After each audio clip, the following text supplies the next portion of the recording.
हरे राम राम राम हरे हरे, हरे कृष्णा कृष्णा कृष्णा हरे हरे, हरे राम राम राम हरे हरे, हरे कृष्णा कृष्णा कृष्णा हरे हरे, हरे राम राम राम हरे हरे, हरे कृष्णा कृष्णा कृष्णा हरे हरे, हरे राम राम राम हरे हरे, हरे कृष्णा कृष्णा कृष्णा हरे हरे.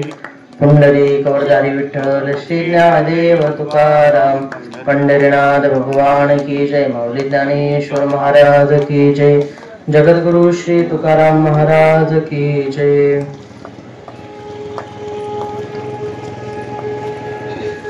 अंतकालेषु मामेव स्मरण मुक्त कलेवरम या प्रयाति समद्भावम येते नास्तत्र संशया.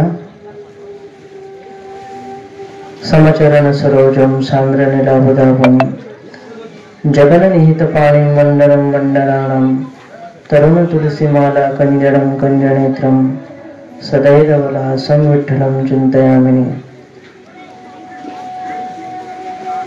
आता हृदय आपुले चौफावणी आभले वरी वैसो पावले श्री गुरूंची. नमो सद्गुरु तुकया ज्ञानदीपा, नमो सद्गुरु सच्चिदानंद रूपा, नमो सद्गुरु भक्त कल्याणमूर्ती, नमो सद्गुरु भास्करा पूर्ण कीर्ती. अंतकालेषु मामेव स्मरण मुक्त कलेवरम या प्रयाति समद्भावम येते नास्तत्र संशया.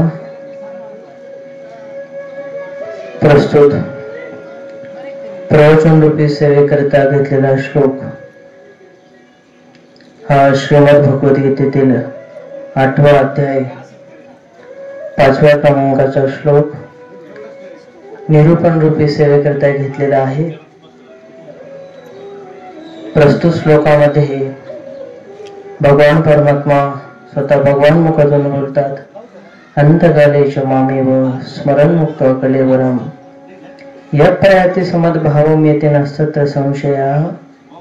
भगवान परमात्मा सांगतात, अंतकालामध्ये जो पुरुष माझं स्मरण करतो तो माझ्या स्वरूपाला प्राप्त होतो. याच्यावरती ज्ञानोबा सुद्धा एका ओवीमध्ये सांगत असतात, म्हणून या परिमाते अंतकाळी जाणत असे, जे मोकली ती देहाते ती मीची होती. ज्ञानोबा सांगतात, अंतकालामध्ये जर एखादा पुरुष त्या भगवान परमात्म्याचं स्मरण करत असेल, जीवनभर त्याने भगवंताचं नामस्मरण केलं असेल, तो त्या भगवंताच्या स्वरूपाला प्राप्त होतो असं भगवान मुखातून ज्ञानोबा सांगतात. म्हणून भगवान परमात्मा सुद्धा हेच सांगत असतात की अंतकालामध्ये जो पुरुष माझं स्मरण करतो तो माझ्या स्वरूपाला प्राप्त होतो. या श्लोकामधून भगवान मुखातून स्वतः भगवान परमात्मा सांगत असतात. चिंतनाला सुरुवात करण्यापूर्वी अल्पसा पर्याय द्यायचा तो असा, अकारण करुणावरुणालय रुक्मिणी प्राण संजीवन भगवान श्री पंढरीश पणवंग परमात्मा. परमात्म्याच्या असीम कृपेने अधिकरून सर्व साधू संतांच्या कृपा आशीर्वादाने ज्यांच्या करता हा श्राद्धाचा कार्यक्रम आहे, कैलासवासी खंडागळे अण्णा असतील, कचरू पाटील खंडागळे अण्णा यांना आपल्यातून जाऊन जवळपास 1 वर्ष आज पूर्ण झाले. त्यानिमित्त त्यांच्या वर्ष श्राद्धाचा कार्यक्रम या ठिकाणी त्या कार्यक्रमाचं आयोजन केलं. जन्माला आल्यानंतर प्रत्येक मनुष्याला जन्माला यावंही लागतं आणि जावंही लागतं. जसं भगवान परमात्माने ही सृष्टी निर्माण केली, एक दिवस ही सृष्टी संपणारही आहे. भगवान परमात्मा सांगतात, ज्ञानोबा एक उदाहरण देतात. एखादा शेतकरी असेल, शेतामध्ये त्याने गहू पेरले असतील, गहू पेरल्यानंतर ते गहू मोठे झाले, त्या गव्हाची पेरणी झाली, मशीन मध्ये गहू काढले आणि ते गहू काढल्यानंतर काय केलं, घरी आणले. घरी आणल्यानंतर गिरणीमध्ये ते गहू दळण्याकरता दिले आणि त्या गव्हाचं दळण झाल्यानंतर आपण घरामध्ये ते गहू पीठ आणल्यानंतर त्या पिठाचा स्वयंपाक करतो आणि ते गहू संपवतोही. तसंच भगवान परमात्माने सृष्टीचं नियोजन करतानाही असंच केलं असं ज्ञानोबा सांगतात. भगवान परमात्म्याने सृष्टीची उत्पत्ती केली, नवे नवी सृष्टी एक दिवस संपवणार आहे. जैसे जीर्ण वस्त्र सांडली, जे ज्ञानोबा म्हणतात. जसं दिवाळीमध्ये आपण नवीन कपडे घेऊन जुने कपडे टाकून देतो, तसंच भगवान परमात्मा काय करत असतात. ही जी सृष्टी आहे, आत्म्याला कधीच मरण नसतं. आत्मा हा शाश्वत असतो. फक्त काय होतं, वय झाल्यानंतर माणसाचं शरीर टाकून द्यावं लागतं आणि नवीन शरीर त्याला काय करावं लागतं, आत्म्याला घ्यावं लागतं. जसं दिवाळीमध्ये आपण आपले कपडे टाकून देतो जुने, वय होतं, जुने झाल्यानंतर ते कपडे फाटतात, आपण टाकून देतो आणि नवीन कपडे परिधान करतो. तसंच आत्म्याला सुद्धा ज्ञानोबा आहे तसंच सांगतात. विविध योनीमध्ये त्याला नवीन जन्म घ्यावा लागतो. अशी ही सृष्टीची रचना भगवान परमात्म्याने केली. आणि तो परमात्मा सांगतो काय करा तुम्ही तुमच्या जीवनामध्ये. भगवान परमात्म्याने तुम्हाला देह दिला, तो भजना करता दिला. देवे दिला देह भजन गोमटा, आणि तोया झाला पाटा बाधी केसा. पण देवाने देह कशा करता दिला, भजना करता दिला. परंतु बऱ्याच मनुष्याला त्याची जाणीव नसते. दिले इंद्रिय हात पाय कान डोळे मुख बोलावया वचन, जेणे तू जोडसी जीवपणन. भगवंताने देह कशा करता दिला, देवाने एवढे हात दिले, कान दिले, डोळे दिले, कशा करता, त्याच्या प्राप्ती करता दिले. परंतु देहावरती आदर वाढल्या कारणानं काय झालं, मनुष्याला त्याच्या आत्मप्रतीची जाणीव राहिली नाही. तो इतर विषयामध्ये काय गेला, भटकल्या गेला. त्याचं मूळ जे स्वरूप आहे परमात्मा स्वरूप, त्या स्वरूपापासून तो बाजूला झाला. कशामुळं, त्याचा देहावरती आदर वाढला. या कारणाने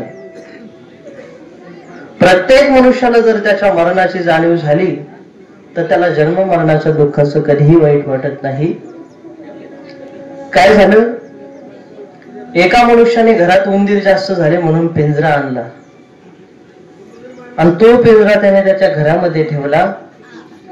आणि घरामध्ये तो पिंजरा ठेवल्यानंतर त्या पिंजऱ्यामध्ये त्याने काय केलं, काही खाण्याचे पदार्थ ठेवले, असे भजी असेल, शेंगा असेल. त्या खाण्याच्या लोभाने उंदीर त्या ठिकाणी येईल, पिंजऱ्यामध्ये घुसेल. पिंजऱ्याचा खटका पडल्यानंतर उंदीर काय त्याच्यामध्ये अडकून जाईल.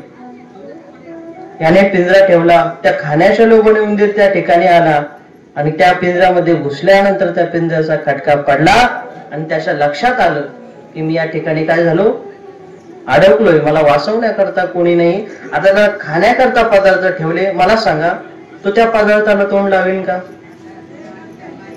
नाही लावणार. आपण सांगितलं उंदीर मामा भजे खा बरं, तो म्हणाला मला या ठिकाणी माझं मरण दिसत आहे आणि तुम्ही म्हणता या ठिकाणी भजे खा. गेला खाण्याकरिता, परंतु मरणाची जाणीव झाली. तसं ज्ञानोबा सांगतात, भाग्यवशात जर मनुष्याला आपलं मरण कळालं तर तो काय करेल, परमात्मा चिंतन करून काय मुक्त होऊन जाईल. खटवंग राजाला इंद्रादिक देवाकडून तुझा 1 दिवसामध्ये मृत्यू आहे असा कळाल्यानंतर काय केलं, खटवंग राजाने घरी आला. घरी आल्यानंतर काय केलं, आपल्या मुलाला राज्य गादीवरती बसवलं आणि संपूर्ण राज्याचा त्याग करून पुढे निघून गेला, वनामध्ये निघून गेला. कशा करता, देवाच्या प्राप्ती करता. 1 तासामध्ये माझा मृत्यू आहे असं इंद्राकडून त्याला कळाल्यानंतर त्याने त्याचं काय केलं, आपल्या जीवनाचा काहीतरी उद्धार व्हावा, काहीतरी कल्याण व्हावं, या कारणाने काय केलं, तो भगवंताच्या प्राप्ती करता 1 तासाकरता निघून गेला. पण 1 तासामध्ये त्यानं काय केलं, आपल्या जीवनाचा उद्धार केला. परीक्षिती राजाचं जीवन जर बघितलं तर परीक्षिती राजाच्या जीवनामध्येही तसाच प्रसंग आहे. परीक्षिती राजा एकदा शिकारी करता वनामध्ये गेले आणि त्या ठिकाणी गेल्यानंतर एका झाडाखाली श्रमिक नावाचे ऋषी बसले होते. राजानं काय केलं, सहज विनोदाने त्यांच्या गळ्यामध्ये एक मेलेल्या सापाचं वेटोळं अडकवलं. ही गोष्ट त्या श्रमिक नावाचे ऋषी जे आहेत त्यांच्या मुलाच्या लक्षात आली. त्याचं नाव होतं शृंगी. वडिलांचा अपमान झालेला त्याला सहन झाला नाही. त्याच्या लक्षात आल्यानंतर त्याने परीक्षिती राजाला शाप दिला की परीक्षिता, 7 दिवसामध्ये तुला तक्षक नावाचा सर्प दंश करून मारेल. आणि असा शाप मिळाल्यानंतर परीक्षिती राजा घरी निघून आला.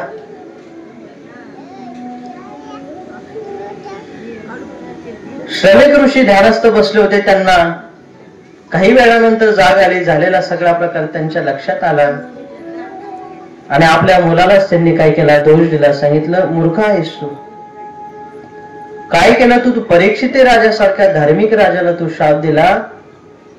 मागचा पुढचा काही विचार न करता तू राजाला शाप दिलास. हा तुझा मूर्खपणा आहे. आतापर्यंत केलेली सगळी साधना वाया गेली. जो राजा त्याच्या प्रजेवरती त्याचं एवढं प्रेम आहे, असा एक छत्री असणारा राजा, मुलाप्रमाणे अत्यंत प्रजेवरती प्रेम करणारा धार्मिक राजा, आणि त्याचा काय तू केलं, त्याला श्राप दिलास, म्हणून हे आपल्याला भोगावं लागणार. श्रमिक ऋषी नंतर परीक्षिती राजाकडे गेले. त्यांची माफी मागितली. सांगितलं मुलाला काही लक्षात आलं नाही असो, परंतु ऋषीचं वचन कधी खोटं ठरणार नाही. मुलाने जो श्राप दिला आहे तो खरा ठरणार. असं ऐकल्यानंतर राजाला अतिशय वाईट वाटलं की 7 दिवसामध्ये माझा मृत्यू आहे. काय केलं पाहिजे, काहीतरी जीवनाचा उद्धार केला पाहिजे. परीक्षिती राजाने काय केलं, श्रीमद भागवत कथा ऐकण्याचं ठरवलं. त्याच्याकरता त्याने शुकाचार्यांना आज्ञा केली. शुकाचार्यांनी त्याला श्रीमद भागवत कथा सांगण्याचं ठरवलं. आणि ती कथा ऐकत असताना परीक्षितीने राजाने विचार केला, मला जो शाप दिलाय तो कथा ऐकत असताना मला जर साप चावला तर माझं काय होईल, मरण होईल.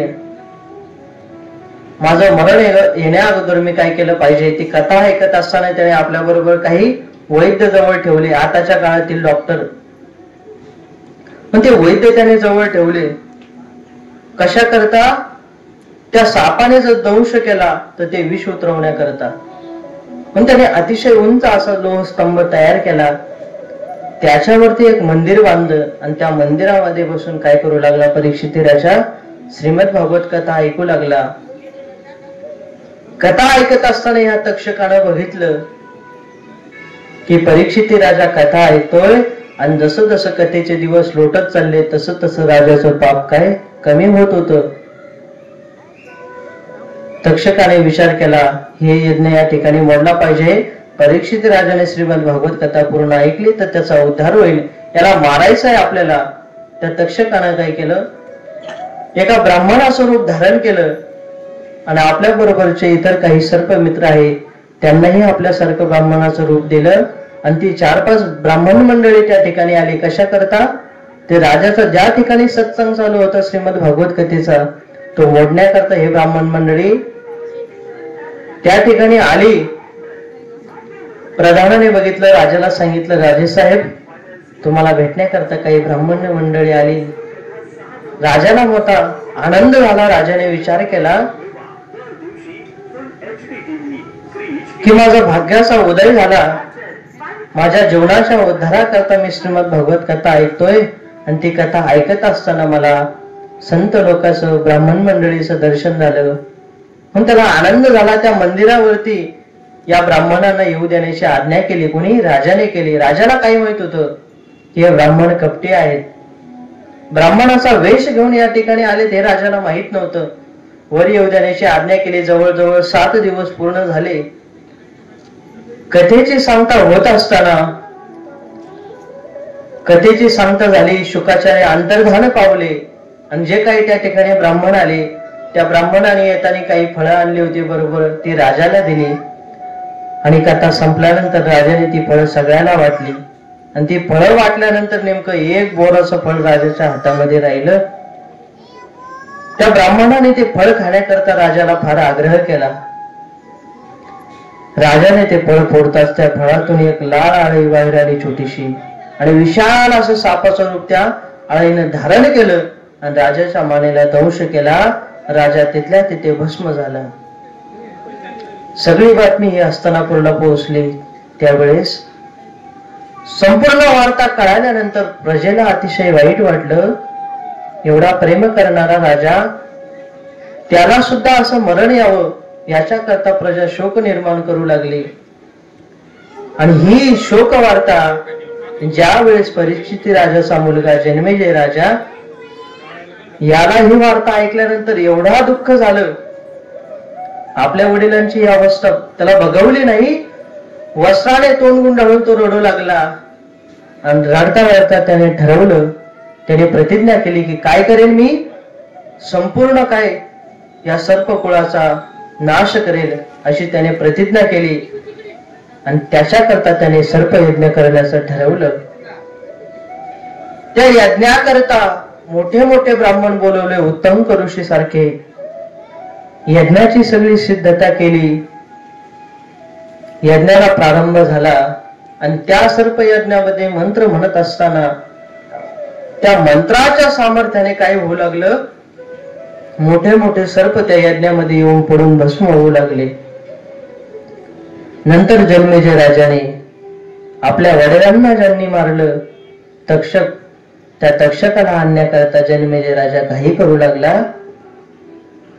परंतु ते ब्राह्मण मोठे ज्ञानी होते. त्यांनी अंतर्ज्ञानाने जाणलं की तक्षक सध्या इंद्रदेवाकडे गेला. कशा करता? जीवनदान मागण्याकरता. व्यासांच्या उपदेशानुसार परोपकार हेच पुण्य आणि परपीडा हे समजून काय केलं, इंद्रदेवाने त्याला अभयवचन दिलं. परंतु ब्राह्मणाने खाली मंत्र म्हटला, तक्षकाय च इंद्र स्वाहा. म्हणजे काय, तक्षकासह इंद्र या यज्ञ कुंडामध्ये येऊन पडून भस्म व्हावा असा मंत्र म्हटल्यानंतर तक्षकासह इंद्र खाली येऊ लागला. इंद्रदेव सुद्धा घाबरला. इंद्राने काय केलं, त्या तक्षकाला लाथ मारली आणि आपले प्राण वाचून निघून गेला. तक्षक यज्ञ कुंडामध्ये पडला आणि भस्म झाला. यज्ञही संपला. ज्याच्याकरता यज्ञ केला तो या ठिकाणी येऊन भस्म झाला. म्हणून यज्ञ संपल्यानंतर या ठिकाणी एकच विचार येतो की आपण दृष्टांत कशा करता बघितला, याच्याकरता बघितला की ज्याच्याकडे तो प्राण वाचवण्याकरता गेला इंद्रदेवाकडे, त्या इंद्रदेवाला स्वतःचे सुद्धा प्राण वाचवता येत नव्हते. अशी परिस्थिती देवाला सुद्धा निर्माण झाली. म्हणून ज्ञानोबा सांगतात, देवाचं सुद्धा कर्म संपल्यानंतर त्यांना सुद्धा काय करावं लागतं, दुःख भोगण्याकरता या मृत्यू लोकामध्ये जन्माला यावं लागतं. ज्ञानोबा सांगतात, मग पुण्याची पावटी सरे, सवेचे इंद्रपणाची उटी उतरे, आणि येऊ लागते माघारी मृत्यू लोका. ज्ञानोबा सांगतात, त्यांचं पुण्य संपल्यानंतर त्यांना सुद्धा काय करावं लागतं, या मृत्यू लोकामध्ये यावं लागतं. नाथ महाराज सुद्धा भागवतामध्ये सांगत असतात, संडवणी श्रीकृष्ण चरण, इंद्रादी देवाचे करती भजन, आणि ते देवच मृत्यूग्रस्त जाण, मा भज त्यांचे वर्ण कोण वारी. नाथ महाराज सांगतात, ते देवच जर मृत्यूने ग्रसलेले आहेत तर ते काय आपल्याला वाचवणार.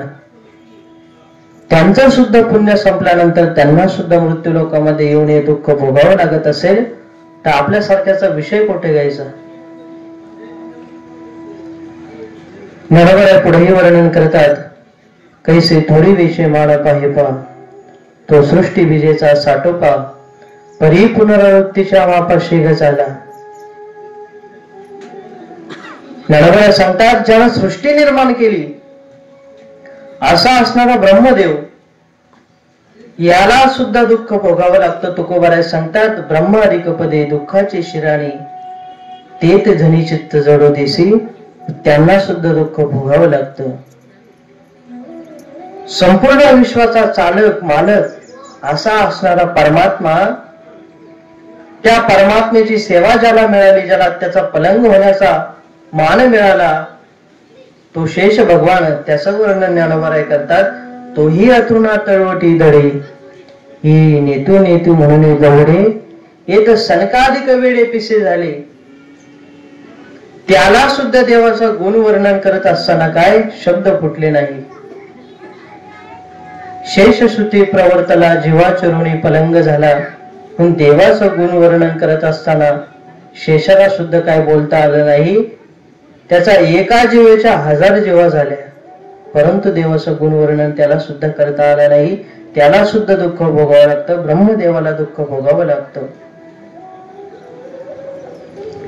विचार करा, ज्या वेळेस भगवान प्रभू रामचंद्रांनी मृत्यू लोकामध्ये मनुष्य रूपाने अवतार घेतला, त्यावेळेस देवाला सुद्धा किती दुःख भोगावं लागलं. ज्या दिवशी भगवान प्रभू रामचंद्रांचा राज्याभिषेक सोहळा होणार, त्याच दिवशी त्याच वेळेला भगवान परमात्म्याला वनामध्ये वनवासा करता जावं लागलं. हे त्याच्यावरती आलेलं दुःखच आहे.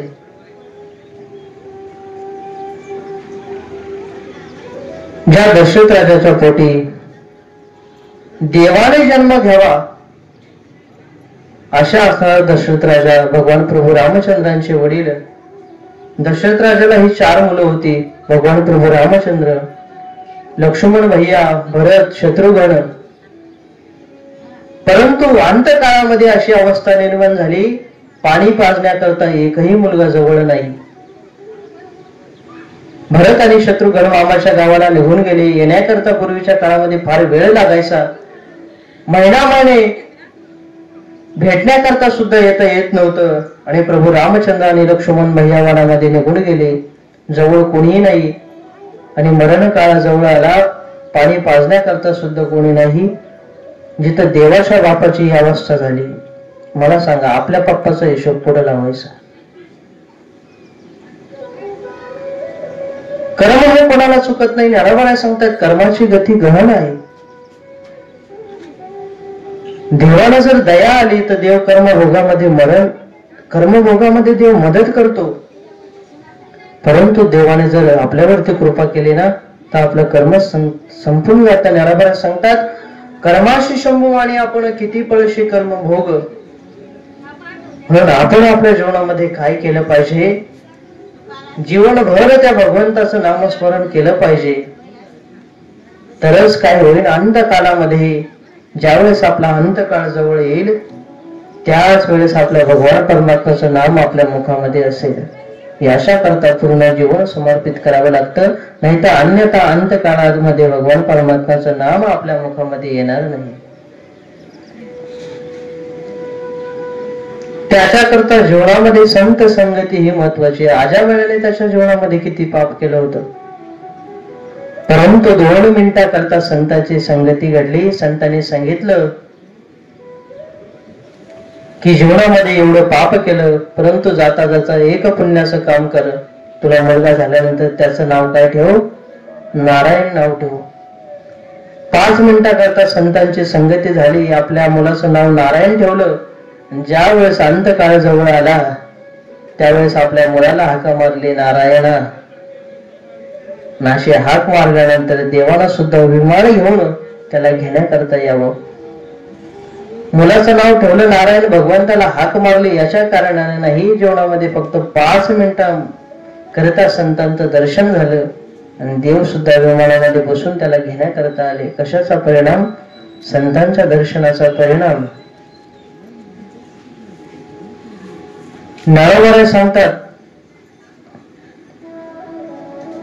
की संतांच्या दर्शनाने आपल्या जीवनामध्ये सगळं झालेलं पाप नाहीस होतं, परंतु त्या संतांचं दर्शन आपल्या जीवनामध्ये झालं पाहिजे.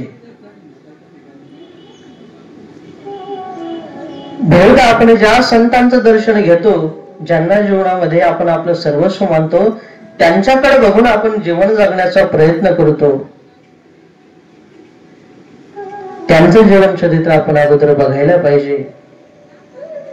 नाही तर अनेकदा आपण आपल्या जीवनामध्ये आत्मकल्याणाच्या दृष्टिकोनातून आपण आपली फसवणूक करतो. मुक्ताबाई म्हणतात, वरी भगवा झाला नामी अंतरी वश्य केला कामी. ज्याच्याकडे आपण साधू म्हणून बघतो, संत म्हणून बघतो, त्याने तरी अगोदर त्याचं स्वतःचं आत्मकल्याण केलंय का? नुसतं भगवे कपडे घातले म्हणजे संत होत नाही, आमच्यासारखे पांढरे शुभ्र कपडे घातले म्हणजे महाराज होत नाही. महाराज फक्त जगद्गुरु तुकोबा आहे, काहीतरी बोटावर मोजणे इतकी संत आहेत, त्यांनाच महाराज म्हणावं. जो कथा करत असेल, कीर्तन करत असेल, आमचे गुरुवारे कुरेकर बाबा सांगत असतात, तो महाराज जो आहे कितीही मोठ्या प्रकारचा असेल, कितीही मोठी गाडी घेऊन येऊ द्या, कितीही त्याचं जीवन आपल्याला मोठं वाटू द्या, त्या महाराजाकडे न आकर्षित होता त्यांनी ज्यांच्याकडून जीवनामध्ये सद्गुण घेतले आहेत, ज्यांचा तो पाईक आहे, त्या संतांचा आचार विचार घ्या, त्याच्याकडे आकर्षित व्हा, महाराजाकडे आकर्षित होऊ नका.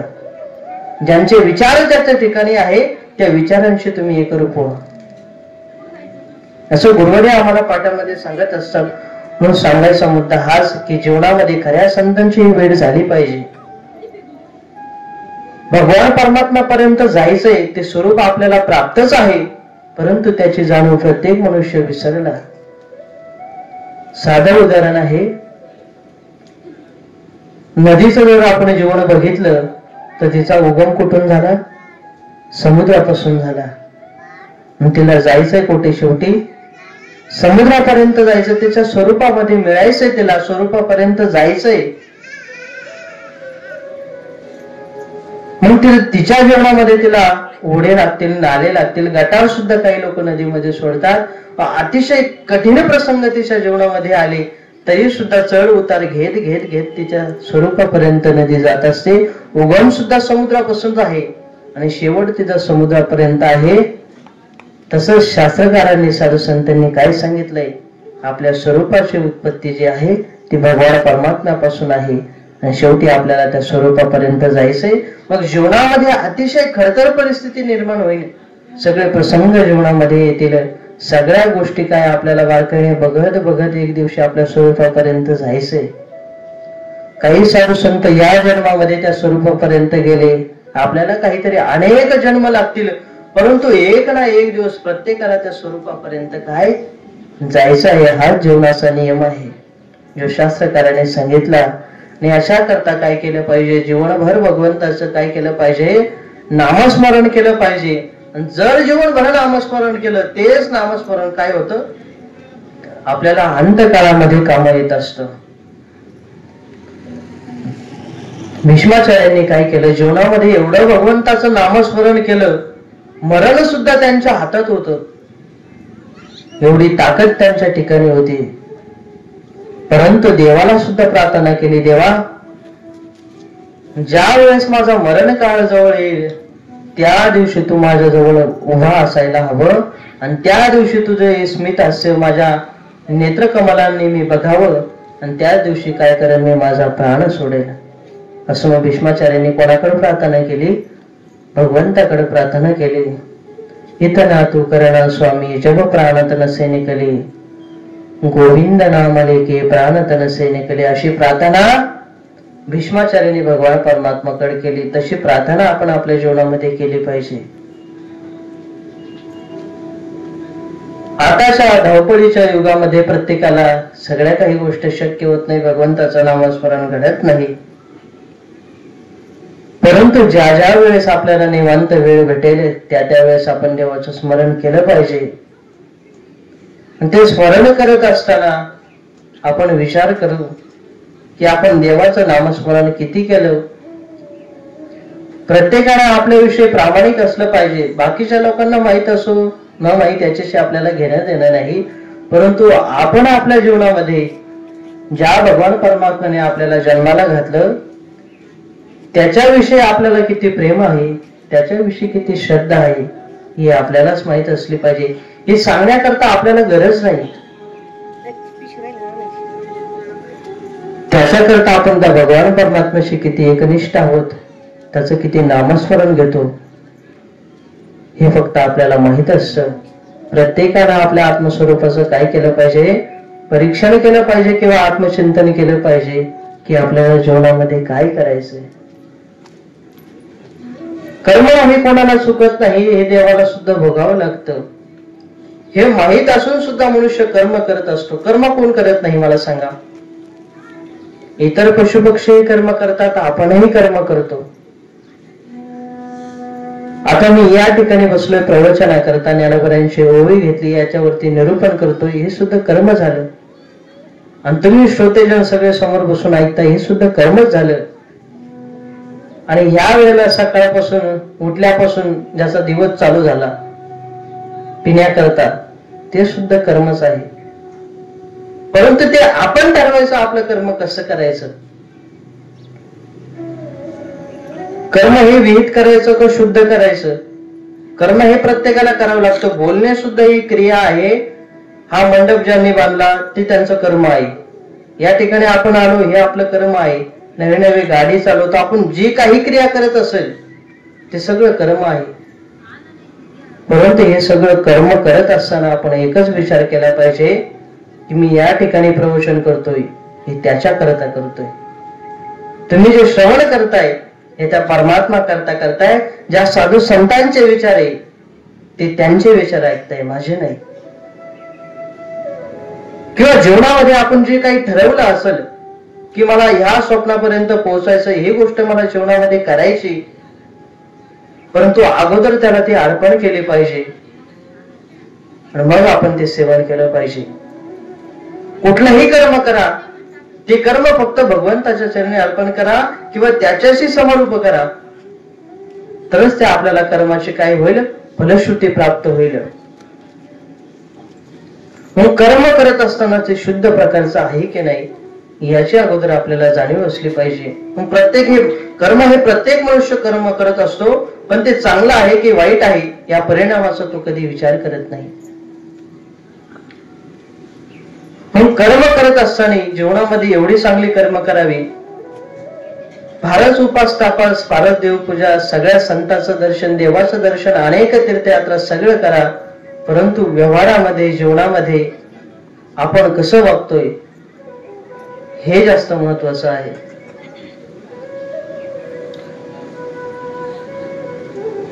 तीर्थयात्रा केल्या परंतु इतराविषयी आपल्या अंतःकरणामध्ये द्वेष असेल, अनेक देवधर्म आपण केले असेल, सगळ्या गोष्टी असेल, परंतु आपल्या स्वभावाचा बदल होत नाही, तर काही याचा उपयोग होत नाही. बहुधा प्रत्येकाच्या अंतःकरणामध्ये दयाभाव निर्माण झाला पाहिजे. ती संतांची जी स्थिती आहे, प्रत्येकाला आपलं म्हणण्याची ती स्थिती आपल्यापर्यंत आली पाहिजे. नवे नवे काय झालं पाहिजे ते आपल्याकडून सगळं घडलं गेलं पाहिजे. जीवन जगत असताना आपण चुकीचं जगत नाही ना, हा विचार केला पाहिजे. साधू संत जीवन जगतात, त्यांचं जीवन बघा, ते सुद्धा कर्म करतच असतात, परंतु त्यांचं कर्म कसं आहे, हे विश्वची माझे घर, अवघी मती जयाची स्थिर, किंब गुणाचराचर व्यापक झाला. त्यांचा स्वभाव आहे संपूर्ण विश्व माझंच घर आहे, सगळे प्राणी मात्र हे माझे आहे. माझ्या भगवंताच्या स्वरूपापासून काय त्याची उत्पत्ती झाली आहे, असा संतांचा स्वभाव आहे. उन्हाळ्यामध्ये आपण जर कुठे बाहेर अनवाणी पायाला फिरायला गेलो, पायाला जर काटा रुतला तर डोळ्यातून व्यथा निर्माण होतात, डोळ्यातून पाणी येतं. परंतु आपण घरी गेल्यानंतर पायाला तूप लावून बघा, गावरान गाईचं तूप लावल्यानंतर डोळ्याला सुद्धा शीतलता प्राप्त होते. तसं ज्ञानोबा सांगतात, जगाला जर दुःख झालं तर साधू संतांना दुःख होतं, आणि जगाला जर आनंद झाला तर त्यांना त्याच्यात आनंद वाटतो. असा संतांचा स्वभाव आहे. पही पायी काटाने तेथे व्यथा जीवी उमटे, तैसा पोळी संकटे पुढील अजेने, असं ज्ञानोबा सांगत असतात. म्हणून ज्यांच्या करता जीवन जगायचंय ते संत आपले काय असलं पाहिजे, आदर्श असलं पाहिजे.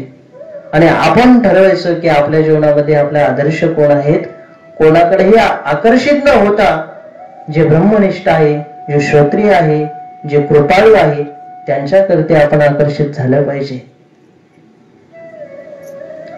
बऱ्याचदा असा प्रसंग येतो की ज्यांच्याकडे आपण बघून जीवन जगतो ते ब्रह्मनिष्ठ असतात, श्रोत्रिय असतात, पण कृपाळू नसतात.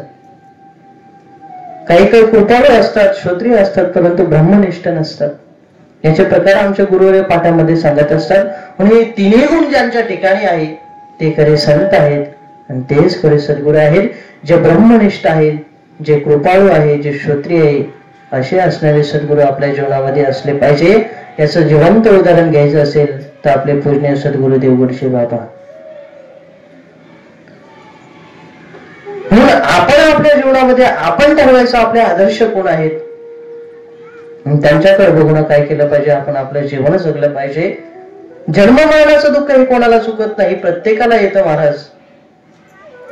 परंतु जो त्या परमात्म्याला शरण जातो तोच या जन्म मरणाच्या नदीतून पलीकडे जात असतो. आणि जन्म मरणाची जी नदी आहे, या नदीच्या पलीकडे भगवान परमात्मा कमरेवरती हात ठेवून आपल्या भक्ताची वाट बघत असतो. भवसागर तरता कार्य करीत असे चिंता, पहिलं उभा जाता कटी कर ठेवून या, त्याचे पायी घाला मिठी मोल नेघे जग जेठी, भावा एकासाठी खांदा वाही आपुल्या. तो परमात्मा पलीकडे आपली वाट बघत आहे. कशा करता? माझा भक्त माझ्या स्वरूपापर्यंत येत आहे याची तो भक्ताची वाट बघत असतो.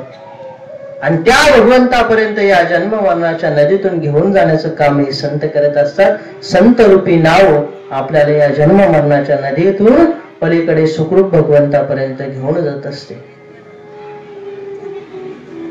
म्हणून शरण जावे सर्व भावे देवासी, तो हा उतरील पार भवदुस्तर नदीचा. असा असणारा जो परमात्मा आहे, बहु आहे करुणावंत अनंत हे नाम ज्या, अनंत म्हणजे ज्याचा अंत आजपर्यंत वेद शास्त्र पुराणी यांना देखील कळाला नाही, असा परमात्मा काय तो आपली वाट बघत आहे. पण त्याला एवढं शरण गेलं पाहिजे की आपलं जीवनच हे त्याच्या स्वरूपापर्यंत मिळालं पाहिजे.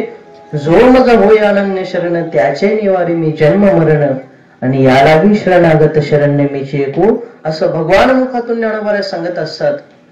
जो मज होय अनन्य शरण, त्याचे निवारी मी जन्म मरण. किंवा भगवान मुखातून भगवान परमात्मा स्वतः सांगत असतात की अर्जुना तू काय कर, सर्व धर्मान परित्यज्य मामेकम शरणम व्रज, अहं तव सर्व पापेभ्यो मोक्षमिच्छामि मा शुच. अर्जुना तू काय कर, तुझ्या जीवनामध्ये मला शरण आहे. मी काय करतो हो, तुझ्या सगळ्या कर्मापासून, तुझ्या सगळ्या पापापासून तुझी मुक्तता करतो. परंतु आपल्या जीवनामध्ये एखादा जर मनुष्य असेल, तो जीवनामध्ये खऱ्या मार्गाने जात असेल तर त्याचं कर्म त्याला आडवत येत असतं. आणि कर्म आडवा आल्यानंतर त्याला जे ध्येय गाठायचं ते त्याच्याकडून होत नाही. किंवा एखाद्या परमात्मा मार्गाला नवीन नवीन लागलाय, परंतु ध्येयापर्यंत त्याला पोहोचता येत नाही. का? काम क्रोध रूपे एवढे बलाढ्य राक्षस आहे, त्याला त्या ठिकाणी पर्यंत जाऊ देत नाही. परंतु तुकोबा सांगतात त्या भगवंताचं नामच एवढं श्रेष्ठ आहे की त्या भगवंताच्या नामाने काम क्रोध हे पळायला लागतात. तुका म्हणे देह भरिला विठ्ठले, काम क्रोध केले घर देते. म्हणून त्या देवाचं नाव हे सर्व सारात का सार सांगितलंय. सारा सार विठोबा नाम तुझे सार, असं असणारं एकच नाव आहे. त्या एका नामाचं जर नामस्मरण केलं तर काय होतं, आपल्या जीवनामध्ये झालेलं सगळं पाप जळून नष्ट होतं. कितीही पाप करा, कितीही प्रकारचं पाप करा. वाल्याकोणाने किती पाप केलं होतं, एक मनुष्य मारला की एक एक मोहरी एवढा खडा त्या रांजणामध्ये टाकायचा, एवढं पाप त्याने केलं होतं. असे 12 रांजण भरले होते. किती? 12 रांजण. कोणते? आपण पाणी पितो ते नाही. एका एका रांजणामध्ये 12 उंट फिरायचे. एवढं पाप केलं, परंतु झालेलं सगळं पाप काय संतांच्या दर्शनाने निघून गेलं. नारदांची भेट झाली संत रूपी. नारदांनी काय केलं, भगवंताचं नामस्मरण घेण्याकरता सांगितलं आणि जीवनभर ते नामस्मरण केलं. राम म्हणता येईना एवढं पाप होतं त्याच्या ठिकाणी. मरा मरा मरा म्हणायला लागला. नारदाने सांगितलं मरा मरा तरी म्हण. मरा मरा म्हणता म्हणता राम म्हणता यायला लागलं. एवढं नामस्मरण घडलं. पुन्हा ज्यावेळेस वाल्मिक महर्षी त्या ठिकाणी आले, आपले नारदजी त्या ठिकाणी बघितलं की भगवंताचं नामस्मरण करता करता याच्यावरती वारुळ झालं. ते वारुळ बाजूला केलं आणि बघितलं, सांगितलं आता तू जसं लिहिशील तसं भगवान परमात्म्याला वागावं लागेल. म्हणून वल्ल्या कोळीने जसं रामायण लिहिलं त्यानंतर त्यांचं नाव वाल्मिकी ऋषी झालं. जीवनामध्ये एवढा बदल कशामुळे घडला? संतांमुळे घडला. जीवन एवढं बदललं, जसा ग्रंथ लिहिला तसं भगवान परमात्म्याला वागावं लागलं. साधू संत करता काही वेगळं शास्त्र नाही, ते जे बोलतील जे वागतील तेच शास्त्र होतं. ज्ञानोबांना जगाला काही चमत्कार दाखवावे लागले नाही. ज्ञानोबांनी जे केलं ते चमत्कार झाले.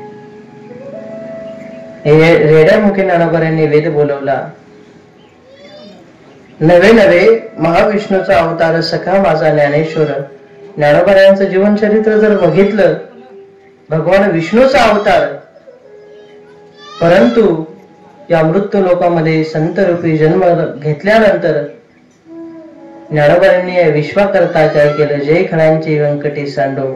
संपूर्ण विश्वाकर्ता ज्ञानेश्वरी लिजा ज्ञानोबांनी त्या ज्ञानोबांच्या जीवनामध्ये कितीतरी वाईट प्रसंग आले. नवे नवे ज्ञानोबांच्या झोळीमध्ये शेण टाकलं, ज्ञानोबांना वाळीत टाकलं, गावाच्या बाहेर राहण्याकरता सांगितलं, तरी सुद्धा या विश्वकर्ता ज्ञानोबांनी काय केली? सुखाची मागणी केली. जय खणांची व्यंकटी सांडो. देवा, जे समाजातील खर लोक आहेत, म्हणजे दृष्ट जे लोक आहेत, त्या दुष्ट लोकांना तू मारू नको, तर तू काय कर? त्यांचं कल्याण कर. ही ज्ञानोबांची मागणी आईची. बापाच्या मागणीचा जर विचार केला तर नामदेवराय एका अभंगामध्ये सांगतात, अकल्प आयुष्य व्हावे तया कोळा, माझ्या सकाळा हरीच्या दासा, कल्पनेची बाधा नभो कोणी काळी. ही संत मंडळी सुखी असो. कोणाकरता मागणी केली नामदेवरायांनी? अकल्प आयुष्य व्हावे तया कोळा. देवा, अशा माणसांना अकल्प आयुष्य दे. कोणत्या? ज्यांनी जीवनभर तुझं नामस्मरण केलंय त्यांनाच नाही, नवे नवे त्यांच्या कुळांना काय कर? तू मुक्त कर. माझ्या सकाळ हरीच्या दासा, त्यांना अकल्प आयुष्य दे. कोण? माझ्या सकाळ हरीचे ते दास आहे, त्यांना अकल्पापर्यंत तू आयुष्य दे. नामा म्हणत आहे असावे कल्याण, ज्या मुखी निदान पांडुरंग. देवा, तुझं नाव ज्यांच्या ज्यांच्या मुखामध्ये आहे त्या सगळ्यांचं कल्याण कर. ही मागणी कोणाची? नामदेवरायाची मागणी. बघा, बारकाईने विचार घ्या. ही मागणी झाली बापाची. ज्ञानोबांच्या मागणीचा तुम्ही विचार केला का? मी आता बोलून गेले, जय खणांची व्यंकटी सांडो. देवा, समाजातील कितीही वाईट प्रकारचा मनुष्य जरी असला तरी काय, हे तो तुझ्या स्वरूपातला आहे, त्याला तू काय केलं पाहिजे? त्याचं सुद्धा कल्याण केलं पाहिजे. ही झाली आईची मागणी, जी की ज्ञानोबांची होती. संपूर्ण विश्वाकरता ज्ञानोबांनी एवढा त्रास सहन केला. नवे नवे एवढा त्रास दिल्यानंतर सुद्धा जगाकरता कल्याणाची मागणी करणारे ज्ञानोबा आहे, त्यांचं जीवन आपण बघितलं पाहिजे. ज्ञानोबा सांगतात, जो खांडवाय घावू घाली का लावणी जायाने केले दोघा, एकची सावली वृक्ष दे दैसा. एखाद्या मनुष्यानं झाड लावलं, ज्ञानोबा उदाहरण देतात, झाड लावल्यानंतर ते मोठं झाल्यानंतर त्या मनुष्याला देखील झाड सावलीच देतं. ज्यानं झाड लावलं आणि ते झाड तोडण्याकरता एखादा मनुष्य असेल, झाड तोडण्या अगोदर झाड तोडता तोडता का होईना त्याला सावली देतं. तसा संतांचा स्वभाव आहे. कसाही मनुष्य येऊ द्या, तो आपल्या स्वरूपातला आहे ना, तर आहे. तो वाईट असू द्या, चांगला असू द्या, याच्याशी त्यांना काही घेणं देणं नव्हतं.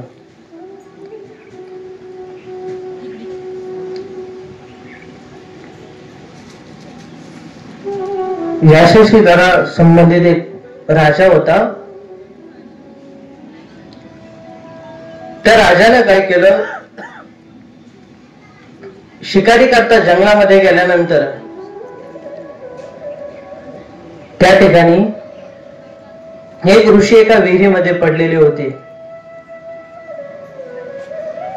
आणि ते ऋषी विहिरीमध्ये पडलेले असताना भगवंताचा नामस्मरणाचा आवाज त्या राजाला त्या विहिरीतून येऊ लागला. राजा जवळ आला. जवळ आल्यानंतर बघितलं की या ठिकाणी थोर महापुरुष या विहिरीमध्ये पडलेला आहे, त्याला वर काढलं पाहिजे. राजाने त्या साधूला वरती काढलं आणि वरती काढल्यानंतर त्यांचं तेज बघितलं, त्यांचं ज्ञान बघितलं आणि राजाने काय केलं, जीवनामध्ये आपलं गुरु त्यांना करून घेतलं. ते साधू त्या विहिरीमध्ये कापडले होते. याचा पूर्वचरित्राचा जर आपण विचार केला तर काही 4-5 चोरांनी त्या साधूने एका राजाकडून काही यज्ञाकरता सामुग्री आणली होती. त्याच्यामध्ये काही सोनं नाणं होतं आणि ते सोनं नाणं चोरांनी त्यांच्याकडून हिसकावून घेतलं आणि त्यांना विहिरीमध्ये त्यांचे हातपाय तोडले आणि ढकलून दिलं. परंतु राजाने त्यांचं तेज बघितलं, ज्ञान बघितलं आणि जीवनामध्ये आपल्या गुरु करून घेतलं त्यांना आणि त्यांना महलामध्ये नेलं, राजवाड्यामध्ये नेलं. एवढी सेवा केली, अनेक वर्ष लुटून गेली आणि सहज राजाने विचारलं की गुरुजी, हे साधू महात्मा, मी माझ्या जीवनामध्ये तुमची एवढी सेवा केली, त्या सेवेमुळे मी तुम्हाला आज एक प्रश्न विचारतो. माझ्या जीवनाच्या कल्याणाकरता मी काय केलं पाहिजे? त्यावेळेस त्या गुरुजीने सांगितलं, राजन, तू काय कर की साधूंची सेवा तुझ्या जीवनामध्ये कर आणि त्या सेवेनेच तुला एक दिवस काय होईल, भगवंताची प्राप्ती होईल. असं त्या साधू महाराजांनी काय राजाला आशीर्वाद दिला. राजाने काय केलं, दौंडी पिटवली. संपूर्ण राज्यातील जेवढे काही साधू असतील त्या साधूंना राजवाड्यामध्ये बोलवा. सगळ्या साधूंना राजवाड्यामध्ये बोलवलं आणि सगळ्या साधूंची सेवा केली राजाने. प्रत्येक साधूंची सेवा राजाने केली आणि ज्या चोरांनी त्या राजाच्या गुरुजीला मारलं होतं ते चोर सुद्धा साधूचे कपडे घालून त्या ठिकाणी आले. त्या साधूंनी बघितलं आणि बघितल्यानंतर ते चोर घाबरले की साधूंनी जर राजाला सांगितलं राजा आम्हाला मारेल. परंतु राजाने त्या 4 चोरांना बघितल्यानंतर राजाला सांगितलं, राजन, हे 4 जे चोर आहेत ना, हे मोठे फार साधू संत आहेत, यांची काहीतरी विशेष प्रकारची सेवा कर. असं सांगितल्यानंतर राजाने त्या 4 चोरांची, चोररूपी जे साधू होते 4, त्यांची एवढी सेवा केली. आणि एक दिवस सहज राजाने त्या 4 चोरांना विचारलं, ते साधूरूपी, की बाबा, हे साधू महात्मा, माझ्या गुरुजींनी तुमची एवढी सेवा करण्याकरता सांगितली, सगळ्यापेक्षा विशेष, याचं कारण काय? त्यावेळेस ते 4 चोर होते, त्यांच्या वृत्तीत बदल झाला, त्यांच्या सुद्धा डोळ्यातून पाणी आलं. त्यांनी सांगितलं, राजन, ज्या वेळेस तुझे गुरुजी जंगलामध्ये विहिरीमध्ये पडले होते, तुझ्या गुरुजींकडून आम्ही धन हिसकावून घेतलं, त्यांचे हातपाय तोडले आणि ते हातपाय तोडल्यानंतर आम्ही काय केलं, त्यांना विहिरीमध्ये टाकून आम्ही जीवनदान दिलं तुझ्या गुरुजींना. असं सांगितल्यानंतर राजाची तळपायाची आग मस्तकाला गेली. माझ्या गुरुजींना यांनी काय विहिरीमध्ये टाकून दिलं. राजाला राग आला. परंतु हे सगळं सांगत असताना धरणी माता सुद्धा बाजूला झाली. एवढा अनाचार आणि एवढं पाप ऐकल्यानंतर ते 4 जे चोर आहेत, धरणी मातेने त्यांना आतमध्ये ओढून घेतलं. राजा सगळं बघत होता. राजा धावत धावत गुरुजी जवळ आला आणि सांगितलं, हे साधू महात्मा, की तुमच्या जीवनामध्ये काय झालं होतं, मी तुम्हाला विहिरीमध्ये बाहेर काढल्यानंतर याची सगळी कल्पना, या सगळ्या कल्पनेची मला जाणीव झाली. असं सांगितल्यानंतर त्या साधू महात्म्याने विचार केला, देवाला माझा झालेला जो काही अपमान आहे तो सहन झाला नसन, या कारणानं धरणी मातेनं काय केलं, त्या 4 चोरांना आत ओढवून घेतलं. त्या साधू महात्म्याने देवाजवळ भांडण्याकरता सुरुवात केली. देवाला सांगितलं, देवा, तुझ्या भक्तांना तू वैकुंठ देतो, तुझ्या शत्रूंना सुद्धा तू वैकुंठ देतो. कंस मामा याला सुद्धा तू काय केलं, वैकुंठ दिलं. तुझे शत्रू असतील त्यांना सुद्धा तू वैकुंठ देतो. मग जे संत लोक आहेत त्यांना वैकुंठ देतो आणि ज्या संतांना त्रास दिला त्या लोकांना तू वैकुंठ देत नाहीस. म्हणून तू काय कर, माझे जे शत्रू आहेत त्यांना सुद्धा तू काय कर, त्यांना सुद्धा तू तुझ्या जीवनामध्ये काय कर, मुक्तता कर, त्यांना सुद्धा वैकुंठ दे. अशी मागणी केली. साधूंचा स्वभाव समजला असेल. जे चोर त्यांना मारण्याकरता आले त्यांच्याकरता सुद्धा देवाजवळ त्यांना भांडावं लागलं.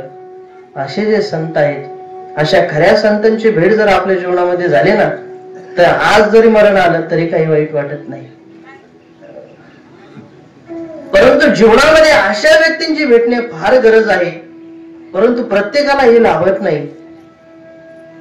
ज्याचं जीवन भाग्याचं आहे, धन्याचं आहे, परी दैव जैसे कौतुके काहीच दैन्य न देखे, का विवेकू हा ओळखे भ्रांती ते जेवी. ज्याला भाग्य प्राप्त झालं त्याच मनुष्याला काय खऱ्या संतांची भेट होत असते, अन्यथा कोणालाही होत नाही. आपलं भाग्य आहे, आपल्याला खऱ्या साधू संतांची भेट झाली. काहींना फार दुर्लभ आहे, देवाला सुद्धा दुर्लभ आहे संतांची भेट. तुलसीदासजींनी वर्णन केले. तात मिले पुनि मात मिले, सुत भ्रात मिले, युवती सुखदायी, लोक मिले सुरलोक मिले, विधी लोक मिले, वैकुंठ ही जाई. वैकुंठ मिळेल, सगळ्या गोष्टी मिळतील, परंतु साधू संत जीवनामध्ये भेटणार नाही. आपल्या जन्म मरणाचं, आपल्या जीवनाचं कधी कल्याण होणार नाही. मग खरे संत भेटणं हे जीवनामध्ये फार दुर्लभ आहे. शास्त्रकारांनी चिंतन केले. शैले शैले माणिक्यम मोतिक्यम न गजे गजे, साधवो नाही सर्वत्र चंदनम न वने वने. प्रत्येक वनामध्ये चंदनाचं झाड नसतं, प्रत्येक हत्तीच्या गंडस्थळामध्ये मोती नसतो, तसं प्रत्येकाच्या जीवनामध्ये संत नसतात. हे फार दुर्लभ आहे. पण जोपर्यंत जीवन आहे तोपर्यंत खऱ्या साधू महापुरुषांचं जीवनामध्ये दर्शन झालं पाहिजे. आणि अशा खऱ्या साधू महापुरुषांचं दर्शन झालं तरच आपल्या जीवनाचं कल्याण होईल. याच्या करता देव जरी आले तरी देवाचं दर्शन न घेता साधू संतांचं दर्शन घेतलं पाहिजे. आपण जन्माजन्मांतरीच्या पुण्याईमध्ये देवाचं कितीही नामस्मरण केलं, अनेक जन्मामध्ये त्या भगवंताच्या भेटी करता, दर्शन करता तो परमात्मा हे दर्शन देईल. परंतु त्या परमात्माच्या दर्शनाकरता जेवढी साधना केली, जेवढे प्रयत्न केले, तेवढे प्रयत्न संता करता केले तरी सुद्धा खऱ्या साधू संतांचं दर्शन होत नाही. त्याच्याकरता भाग्य असावं लागतं. भगवंतापेक्षा संतांचं दर्शन ज्याला त्याच्या जीवनामध्ये झालं तो खरा भाग्यवान आहे. तुकोबा सांगतात, देवते संत निमित्त त्या प्रतिमा. भगवान परमात्म्याचाच अवतार संत आहेत, फक्त निमित्त मात्र प्रतिमा आहे असं तुकोबा सांगतात. म्हणून बस संतांचं दर्शन झालं, जीवन धन्य झालं. जीवनामध्ये काही करण्याची गरज नाही. याच्याकरता खऱ्या साधूची संगत आपल्या जीवनामध्ये आपल्याला झाली पाहिजे, तरच आपल्या जीवनाचा उद्धार होईल, अन्यथा जीवनाचा उद्धार होत नाही. पण भगवंताचं दर्शन झालं पाहिजे, परंतु कोणत्या काळामध्ये, कोणत्या प्रकारामध्ये, साधूंच्या रूपामध्ये की मनुष्य रूपामध्ये भगवंताचं दर्शन होईल सांगता येत नाही. परंतु प्रत्येक मनुष्याने त्याच्या जीवनामध्ये जर चांगले कर्म केले तर ज्या दिवशी दर्शन होईल भगवंताचं, साधू संतांचं, त्या दिवशी त्या मनुष्याला त्याची जाणीव होईल. ज्यावेळेस भगवान प्रभू रामचंद्र वनामध्ये गेले, वनामध्ये गेल्यानंतर सीता मातेला तहान लागली आणि तहान लागल्यानंतर भगवान परमात्माने, प्रभू रामरायांनी सर्वत्र पाण्याचा शोध घेतला, परंतु कुठेच त्यांना पाणी मिळालं नाही. त्यावेळेस भगवान प्रभू रामचंद्रांनी धरणी मातेला प्रार्थना केली आणि त्या वेळानंतर, काही वेळानंतर त्यांना एक मोर भेटला. त्या मोराने सांगितलं, हे प्रभू, या ठिकाणी आपण पाणी शोधत आहात, मी तुम्हाला पाणी सांगतो कुठे आहे, माझ्या मागे चला.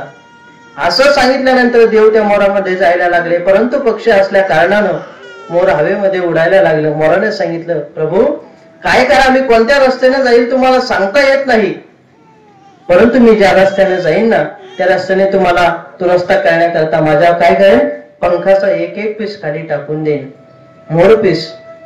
शास्त्रकारांनी चिंतन केले, जर मोराने त्याच्या इच्छेविरुद्ध जर त्याचे पंख जर सोडले तर त्याला मरण येत असत.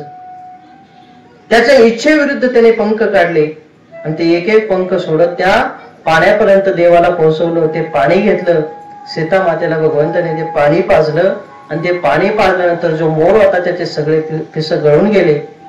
त्याने देवाच्या मांडीवरती डोकं ठेवलं आणि देवाला प्रार्थना केली, देवा संपूर्ण विश्वाची तहान तू भागवतो आणि असा असणारा परमात्मा ज्याची तहान भागवण्याचं सौभाग्य मला प्राप्त झालं म्हणून माझ्या जीवनाचं सार्थक झालं. आणि देवा मला माझ्याकरता माझ्या जीवनामध्ये मला काही करण्याची गरज नाही, तुझं दर्शन झालं बस झालं, माझं जीवन धन्य झालं म्हणून देवाच्या मांडीवरती ज्याला प्राण आले असा असणारा मोर त्याचे सुद्धा ऋण काय झाले भगवान परमात्म्यावरती झाले. आणि ते ऋण फेडण्याकरता भगवान प्रभू रामचंद्रांनी पुढच्या अवतारामध्ये कृष्ण अवतारामध्ये त्या मोराचा पीस आपल्या डोक्यावरती धारण केला. हे त्या मागील कारण. पण देव सुद्धा आपल्या भक्ताचा ऋणी होतो. तसं परोपकार हे पुण्य आहे आणि परपीडा हे दुःख हे प्रत्येकाने समजलं पाहिजे. आपल्या जीवनावरती कोणाचे तरी उपकार आहेत, ज्याने आपल्याला जीवन जगण्याची दिशा दाखवली, त्या साधू संतांचे आपल्यावरती उपकार आहे. जे शास्त्र विचार आपण आपल्या जीवनामध्ये मांडतो त्याचे सुद्धा आपल्यावरती उपकार आहेत. आणि ज्यांनी आपल्याला हे जीवन दाखवलं ते आपले आई वडील, त्यांचे सुद्धा आपल्यावरती उपकार आहेत. सकळ तीर्थाचे धुरेचे का माता पितरे अंतया सेविसे केरे शरीरे लोणकीचे. ज्ञानोबा सांगतात सगळी तीर्थ त्यांच्या पायाजवळती आहे. असे असणारे तीर्थ स्वरूप आपले आई वडील, त्यांच्या ठिकाणी काय केलं पाहिजे, आपण कृतज्ञता असले पाहिजे. म्हणून आपल्या जीवनावरती ज्यांचे ज्यांचे उपकार आहेत ते उपकार फेडण्याकरता आपण प्रयत्न केले पाहिजे. आणि तेच उपकार समोर ठेवून परोपकार याचं उदाहरण डोळ्यासमोर ठेवून ज्यांचं श्राद्ध आज या ठिकाणी आहे त्या श्राद्धाचा कार्यक्रम त्यांच्या मुलांनी केला असेल. आमचे मामा असतील अण्णासाहेब मामा खंडागळे, त्यांचा परिवार असेल, सगळे भाऊबंदकी असेल, सगळ्यांनी या ठिकाणी परोपकार समजून या ठिकाणी हा कार्यक्रम ठेवला. मनुष्याला आपल्यापासून जाऊन 1 वर्षानंतर हा कार्यक्रम करावा लागतो. श्रद्धापूर्वक विधी असते. याला श्राद्ध का म्हणतात? श्रद्धापूर्वक त्या माणसाचं काय केलं पाहिजे, आपण स्मरण केलं पाहिजे. त्या माणसाची जाणीव आपल्या जीवनामध्ये असली पाहिजे. पितरांचं ऋण आपल्या ठिकाणी असलं पाहिजे. त्या कारणाने हा श्रद्धापूर्वक कार्यक्रम केला जातो. वर्षश्राद्ध ही विशिष्ट ठिकाणी विशिष्ट काळामध्ये विशिष्ट आचार विचारांनी संपन्न करावा लागतो. ब्राह्मणाच्या हातून पूजा करावी लागते. म्हणून श्रद्धापूर्वक या ठिकाणी याची समाप्ती देखील झाली आणि आपल्याला सुद्धा या ठिकाणी सेवा संपवायची आहे. परंतु तत्पूर्वी जाता जाता माझ्या सेवेतून एक विचार घेऊन जा. जीवनामध्ये कितीही प्रकारचं पुण्य करा, परंतु ते पुण्य करत असताना ते कर्म सगळे भगवंताच्या ठिकाणी लावा, जेणेकरून आपलं आत्मकल्याण होईल. आणि खऱ्या साधू संतांचं दर्शन आपल्या जीवनामध्ये झालं तर दुसरा परमार्थ आपल्याला करण्याची गरज नाही. म्हणून आपल्या जीवनातील जे कर्म आहे ते चांगल्या प्रकारे कर्म करा. जीवनामध्ये भगवान परमात्म्याचं एवढं नामस्मरण करा. एक दिवस त्या भगवान परमात्म्याने दर्शन दिलं पाहिजे आणि याच्याकरता संपूर्ण जीवन खर्च करावं लागतं. आणि तरच अंतकाळामध्ये काय होतं, भगवान परमात्म्याचं नामस्मरण आपल्या मुखामध्ये येतं. म्हणून भगवान परमात्मा स्वतः सांगतात अंतकाळेच मामेव स्मरण मुक्ता कलेवरम यत्रयते समद्भावम येते नसत्र संशय. ज्ञानोबा सुद्धा याला दुजोरा देतात. काय म्हणून या परिमाते अंतकाळी जाणत असे जे मोकले तिथे हाते ते मीच होती. म्हणून झालेली सेवा ही साधू संतांच्या चरणी अर्पण करतो. ज्यांचं श्राद्ध या ठिकाणी आज होतं त्या अण्णांच्या ठिकाणी माझी सेवा अर्पण करतो आणि सेवेला पूर्णविराम देतो. हरे राम राम राम हरे हरे, हरे कृष्णा कृष्णा कृष्णा हरे हरे, हरे राम राम राम हरे हरे, हरे कृष्णा कृष्णा कृष्णा हरे हरे. कुंडली कवरधारी विठ्ठल श्री ज्ञानदेव तुकाराम पंढरीनाथ भगवान की जय. ज्ञानी ज्ञानेश्वर महाराज की जय. जगद्गुरु श्री तुकाराम महाराज की जय. आत्मके देवे येणे वागत न तो शावे, तो सोनी मज द्यावे पसाय दानाजे. जे खडांचे व्यंकटे सांडो तया सत्य वाढो, भूता परस्परे पडो मैत्र शिवांचे. दुरितांचे ते मिर जावो, विश्व स्वधर्म सूर्य पावो. जो जे वांछिल तो ते लावो, प्राण जात वर्षते सकळ मंगळी. ईश्वर निष्ठांचे मांड्याळी, अनर्थ मंडळी भेटतो होता. चला कल्पतरूंचे आरव, चेतना चिंतामणीचे गावो. बोलते जे अर्णव पियुषांचे, चंद्रमेचे अलंछन मार्तंडचे तापहीन हे सर्वाही सदा सज्जन स्वैरे होतो किं भवना सर्वसुखी पूर्ण होनी ती लोके भजिजो आदि पुरुखी अखंडित आणि ग्रंथोपजीवी विशेष लोके दृष्टा दृष्ट विजय हुआ विजय एत मनीष विश्वेराव हा होईल दान पसाव हेने वरी ज्ञान देव सुख्या झाला हेने वरी ज्ञान देव सुख्या झाला हेने वरी ज्ञान देव सुख्या झाला कुंडली करदारी विठ्ठल श्री ज्ञानदेव तुकाराम पंढरीनाथ भगवान की जय माऊली ज्ञानेश्वर महाराज की जय जगद्गुरु श्री तुकाराम महाराज की जय